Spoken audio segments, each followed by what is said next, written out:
This is Detroit, America's motor heart, and today, it's quiet. The great furnaces are cold, the belts stand still. The steel strike has reached the city that runs on metal. Where once molten metal poured day and night, only echoes remain. The 53-day steel strike has silenced the furnaces that fed the nation's industry. What happens when the beating heart of American industry misses a few strokes? When the furnaces go cold, the mills fall silent, and every conveyor belt in Detroit slows to a crawl? I'll tell you, a chain reaction that starts with hot rolled steel and ends with cold kitchens. I watched it unfold in 1952, up close enough to smell the metal, and the steel strike of '52 wasn't some tidy lesson in economics. It was a stress test on the American way of life. Unions squared off against management. The president got involved. Prices, wages, war demands, everything collided. And down the line, all of it landed on the shoulders of folks who just needed to work. You can argue theory till you're blue in the face, but in the real world, you win or lose on cash flows and inputs. Detroit's main input is steel. No cars, no jobs. That's not ideology, that's arithmetic. Let's set the scene. Post-war America was roaring. The economy was hot, demand for cars was hotter, and the Cold War was heating up production on everything with a bolt. Steel was the backbone of it all. Frames, engines, axles, panels, the whole shebang. The big steel companies, U.S. Steel, Bethlehem, Republic, ran flat out nearly year-round. The unions had leverage. The companies had scale. Both sides had pride. You know how that goes. In 1952, the whole relationship reached a breaking point. Wages, price controls, government pressure, every piece of that puzzle slid out of place. Then came the strike. 53 days. You don't need a PhD to understand what that means. 53 days of furnaces idled, slab mills empty, rail cars sitting useless. 53 days where the feedstock for Detroit dried up like a creek in August. Auto companies can run lean for a minute. Inventory buffers, schedules, substitutions. But cars aren't made of hope and good intentions. They're made of steel. Within 2 weeks, every boardroom in Detroit had the same agenda. Ration what's left, stretch what's not, and prepare to shut down lines. Now I've always believed in the simple idea. When the tide goes out, you see who's swimming naked. In '52, the tide yanked back so fast, people never even found their trunks. Ford, GM, Chrysler, these weren't fragile outfits. They were juggernauts. But the strike exposed the dependency nobody liked to admit. The smartest engineer in the world can't ship a car without a body panel. The slickest salesman can't sell a vehicle that doesn't exist. So Detroit did what Detroit had to do. They cut shifts, they parked inventory, and they sent people home. Thousands. Maybe tens of thousands, depending on where you drew the line, like a stray bullet. One of those pink slips landed with my friend Bill. Hard worker, plant guy, didn't talk much, but he could take apart a differential blindfolded. He had a wife, a couple kids, and a little house he'd finally gotten ahead on. He'd been stacking overtime like a squirrel stacks nuts before winter. Then, bam! The foreman comes out with the list. We're shutting down the line, no steel. You don't forget dates like that, because they're not just dates, they're pivots. 1 minute you're planning new tires before winter, the next minute, you're wondering which bill you can let slide without the world falling apart. And the world doesn't fall apart all at once. It frays. It frays in the grocery list, in the tone you take with the kids, in the way you look at the calendar. People talk about macroeconomics like it's this elegant machine. It isn't. It's a neighborhood. It's the butcher who watches meat sales slow because the paycheck from the plant didn't come. It's the landlord who hears, "I need a few more days." It's the diner with fewer breakfast orders and the mechanic with more cars sitting in the lot because we'll fix it next month. But I want you to notice something. The bigger the chessboard, the easier it is to forget the pawns are people. Every day that dragged on, Bill got poorer. So did the guy down the street and the lady 2 houses over who cleaned offices at night. And they weren't mad about theory, they were mad about being broke. Now I've always liked to reduce things to their essence. The essence here is this. Supply chain shocks don't travel. They detonate. You don't just get fewer cars, you get more empty refrigerators. You get restless unions and irritated executives. You get newspapers that sell more copies because fear sells. You get churches with longer lines for the food drive. You get kids who suddenly understand that mom and dad are speaking in whispers. And to be clear, the auto companies weren't villains in this. They were constrained. You can't stamp out a fender from thin air. You can't machine a crankshaft from hope. When the mills shut down, Detroit went on a starvation diet. The layoffs came in waves. First, overtime evaporated. Then Saturday shifts. Then the less senior guys. Then temporary closures that started to feel permanent. You could drive out by the plants and see a new phenomenon. Silence. Industrial silence is loud. It rings in your ears. The parking lot's emptied. The red-hot corners of the assembly line went dark, and out in the neighborhoods, you saw a different kind of traffic. Men at home during the day, pacing from window to window, listening to the radio for any hint the strike would end. They'd go by the hiring hall, talk to buddies, pick up odd jobs, hauling lumber, fixing a porch, helping a cousin move. Pride is a stubborn animal.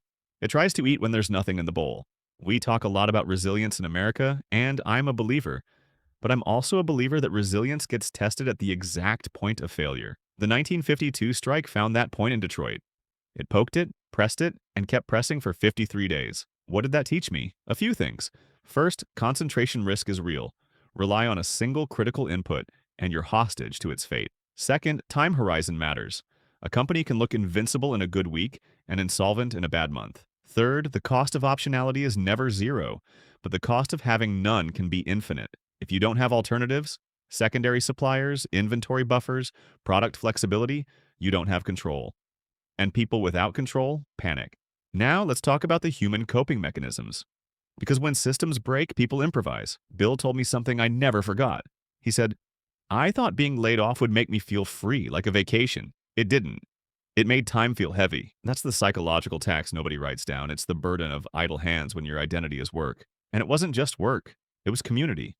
The plant wasn't just a paycheck. It was the place where you traded jokes, borrowed a wrench, and got news before the news got it. When that disappeared, a lot of men felt like ghosts in their own houses. Their wives felt it too. Stress is a contagion. It spreads without touching. The local papers ran daily trackers. Day 14, auto plants cut another shift. Day 29, suppliers teeter. Day 41, city assistance applications spike. You could plot an anxiety curve right alongside the headlines. Churches opened their basements for stew nights. The union halls did what they could with strike funds and food boxes. But you can't fully bridge the gap when output is zero. Kids started noticing what's missing. Less meat, more potatoes. A few neighbors moved in with relatives to save rent. One guy tried to sell his television. Didn't get an offer he could stomach. Another put his car up. No buyers. Funny thing about a city built on cars, when the plant stops, so does the desire to buy. People ask, why didn't Detroit plan better? Well, planning is costly and boring. Two things people hate to pay for in good times. Inventory ties up cash. Multiple suppliers complicate procurement. Long-term contracts reduce your ability to pivot on price. Companies rationalize it all the way until they can't. Then they rediscover the word buffer. I've seen this movie in different theaters. Energy, semiconductors, shipping containers. In 52, it was steel. In your lifetime, it might be something you can't even see. Software, rare earths, grid capacity. The pattern doesn't change. Only the nouns do. What about the government? They tried to keep steel flowing by extraordinary measures. You can read the legal casebooks about it. What matters for our story is simple. It didn't restart the mills fast enough to save Detroit from the layoffs. Policy is a steering wheel with a lot of slack. You turn it and something moves, but not always where you expect and almost never as fast as you want. By the time attorneys finish arguing and executives finish posturing, a lot of families have emptied a lot of cupboards. I don't say that to blame anyone. I say it to remind you that reality runs at a different speed than rhetoric. When the strike finally broke, 53 long days later, the restart wasn't instant salvation. You can't catch up the clock by wishing. The mills had to warm the furnaces, restart the casting, restaff shifts. Railroads had to clear backlogs. Auto plants had to reschedule work, call people back, recalibrate. If you've never restarted a big industrial system, imagine trying to wake a dinosaur from a nap. It doesn't leap, it lumbers. And while it lumbers, the people wait. Some wait with relief, some wait with resentment. Now, let's get practical. What are the lessons you can carry from 1952 into a world that likes to forget the last crisis as soon as the next one starts? I've got a short list. Diversify your dependencies. If one supplier can shut you down, you're not managing risk, you're praying. Build buffers on purpose. Inventory is expensive until you need it. Then it's priceless. Think like a pessimist about inputs and an optimist about outputs. Plan for failure in the supply line so your production can succeed. Respect the time dimension. A week-long disruption is an inconvenience. A month-long disruption is a transformation. Never ignore the people downstream. If your decision strangles the cash flow of families, you will meet them in headlines, in elections, in the streets. You might say, "All right, Charlie, but this is old history. Different era, different unions, different politics." Sure, but human nature is permanent. Incentives and bottlenecks are permanent. Detroit in 1952 is a postcard from the future with a dated stamp. Supply chain shocks always ripple through communities. They don't care about your narratives. They go where the money goes and stop where the money stops, right at the kitchen table. I saw it with Bill. He started selling tools he said he'd never part with. He took a night shift sweeping at a warehouse. He told me the worst part wasn't the work. It was coming home in the morning to a house that felt smaller because hope had shrunk. There's a phrase I've used over the years. The world is full of foolish gamblers, and they will not do as well as the patient investors. In the context of 1952, patience meant more than holding a stock. It meant holding a community together long enough to bridge the gap. It meant landlords giving a little slack, grocers extending a bit of credit, union stewards making the rounds, pastors saying, "We'll figure it out." Resilience isn't a slogan. It's 1,000 small mercies multiplied by time. Let's get back to those plants. When the steel rolled again, it came in sheets that felt like redemption. You could see the change on people's faces the first day the whistle blew. The sound was back. The foreman's voice was back, and so were the jokes that only make sense when your hands are dirty and your back aches just right. Even so, some damage didn't get repaired. Savings were gone. Debts had crept up. A couple marriages cracked under the strain. One guy I knew never came back. Moved to Ohio to chase another job. Another took a part-time gig and kept it, just in case. The strike left a scar, not a mortal wound, but a reminder. And reminders are valuable if you're willing to listen to them. Now, why am I telling you this like a story instead of a spreadsheet? Because numbers tell you what happened. Stories tell you why it mattered. The 1952 steel strike cut steel supplies, forced layoffs, and put thousands, people like Bill, on the edge of poverty. That's the headline. The subhead is the unrest that followed. The worry, the arguments, the headlines, the kitchen table math. The full article is about fragility. We built a country on the idea that we can make anything, and mostly we can. But the making depends on links, and those links depend on trust, and the trust is brittle when pressure rises. That's not pessimism. That's diagnosis. If you're in business today, any business, learn from Detroit. Map your dependencies. Don't outsource your brain. Don't fall in love with just in time so much that you forget just in case. Consider the moral dimension. Your optimization model looks genius until the first missed shipment turns into a missed rent payment for 1,000 families. There's a balance here. I'm not suggesting we build warehouses full of everything we might need for any disaster. I'm suggesting we recognize that we live in a world where 53 days can stretch into eternity for the wrong people. And if you're a policymaker, take your medicine straight. When you pull levers, somebody's hands get pinched.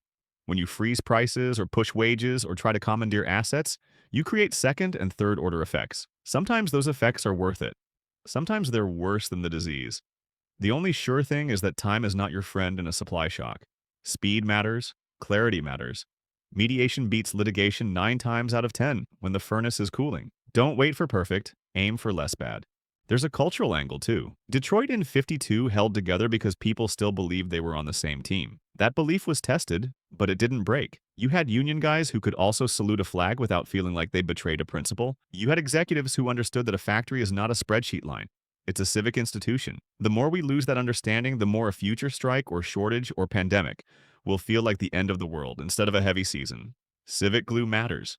You don't notice it until it's missing. Then you notice nothing else. I'll end with Bill because stories deserve an ending. When he got called back, he didn't celebrate. He went to work. He punched in, did his hours, and came home with sore arms and a lighter heart. He told me later, "I kept my badge from those weeks. It wasn't a paycheck, but it reminded me who I was." That's the thing about work. It gives structure to your days and dignity to your nights. The strike tried to take that away. For 53 days, it succeeded, but not forever. Detroit is stubborn. America is stubborn. The line started moving again. The cars started rolling again. And the city breathed out, slowly. If you're listening to this because you like business stories, here's the investment lesson wrapped in plain English. Volatility in supply chains is not a bug. It's a recurring feature. The winners are the people and companies who build shock absorbers before they hit. The losers are the ones who drive faster because the road has been smooth. In 1952, nobody won outright. Not the steel companies, not the unions, not the government. But the people who came out best were the ones who didn't confuse luck with skill and didn't pretend fragility was strength. They learned. They adapted. They kept a buffer and a friend's phone number and a side gig they weren't too proud to do. So remember this. Steel is heavy, but consequences are heavier. A furnace shutting down in Pennsylvania can put a lunch pail on a shelf in Detroit. A negotiation turning sour in a boardroom can sour the milk in a family fridge. That's not drama. It's the physics of an industrial society. If you build your life or your company with that physics in mind, you won't avoid every strike or shock.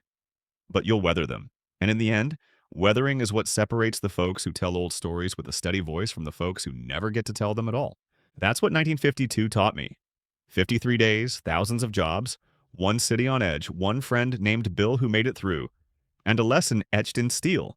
When the supply stops, everything else becomes very... If you want to keep your own house strong, Don't just count the cars rolling off the line. Count the people who make them, the inputs that feed them, and the buffers that protect them. Because when the next strike hits, and it will, the question won't be whether you saw it coming. The question will be whether you built your life to survive it.